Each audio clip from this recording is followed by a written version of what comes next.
మిత్రులారా, ఇప్పుడే నేను లోపలికి వెళ్ళి చూశాను. ఇవాళ కూడా ఇందాక 5 కేసులు మహిళల్లో కొత్తగా వచ్చాయి. పురుషుల్లో ఒక 2 కేసులు వచ్చినాయి. ఒక కేసు ఇప్పుడు ప్రమాదంగా ఉందని చెప్పి ఇప్పుడే అంబులెన్స్ తరలించారు. 700 మందికి తక్కువ లేకుండా 700 మంది, గవర్నమెంట్ ఏమో 200 అని చెప్తుంది, 700 మందికి తక్కువ లేకుండా ఈరోజు ఈ వాంతులు విరోచనాలకి ఈ ప్రాంతంలో గురైనట్టుగా విజయవాడ నగరంలో ఎక్కడా లేవు. ఈ ప్రాంతంలో 15,000 మంది నివసిస్తున్నటువంటి ఈ ప్రాంతంలోనే వచ్చినాయి.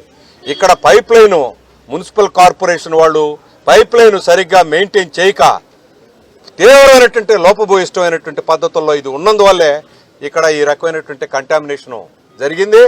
అందువల్ల 6 చనిపోయారు. ఇంకెంతమందో ఏమిటా అన్నట్టుగా ఉన్నది. ప్రజల్లో తీవ్రమైనటువంటి ఆందోళన ఉంది. విజయవాడ నగరం అంతా కూడా ఇక్కడి నుంచి ఇంక మాకెక్కడ విస్తరిస్తుందో అని చెప్పి ఆందోళన పడతా ఉన్నారు. అందుకని ప్రభుత్వం వెంటనే వైద్య సదుపాయాలు మరింత విస్తరింపజేయడమే కాదు, ఇక్కడ ఒక్క దగ్గర పెట్టారు, ఇంకా 4 దగ్గరలు పెట్టాలని చెప్పేసి మేము కోరుతున్నాం.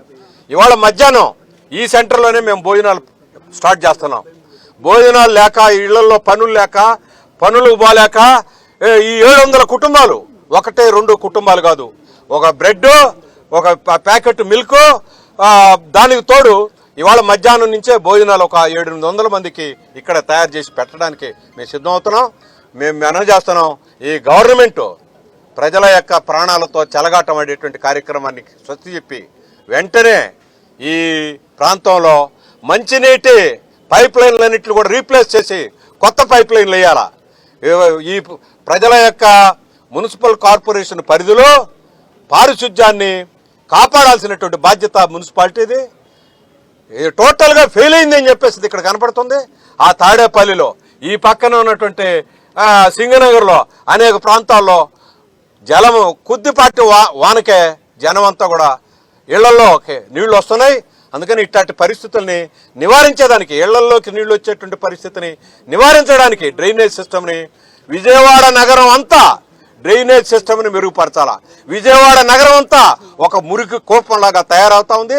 దీని విషయంలో వంటవనే కాదు, ఈ ప్రాంతం కూడా ఈ రకంగా ఉంది. అందువల్ల చర్యలు చేపట్టాలని చెప్పేసి మేము డిమాండ్ చేస్తున్నాం. ప్రభుత్వం ఏదో ఒక సెలైన్ ఇచ్చేసి ఇంటికి పంపించేస్తే కాదు, వాళ్ళకి నష్టపరిహారం చెల్లించాలి. చనిపోయినటువంటి వాళ్ళకి, రోగాలతో పని బాట చేసుకోలేకుండా ఉన్నారు, వాళ్ళందరికీ ఆర్థిక సహాయం చేయాలా. 700 కుటుంబాలు ఉన్నాయి ఇప్పుడు ఇక్కడ ఈ ప్రాంతంలో. 700 కుటుంబాలకి వెంటనే ఆర్థిక సహాయాన్ని ప్రకటించాలని చెప్పి మేము డిమాండ్ చేస్తున్నాం. వెంటనే ప్రభుత్వం పూనుకోకపోతే చాలా నిర్లక్ష్యం చేసినట్టుగా ప్రజలు భావించాల్సి వస్తుంది. దీని మీద తీవ్రమైనటువంటి ఆందోళన ఇప్పటికే ప్రారంభమైంది.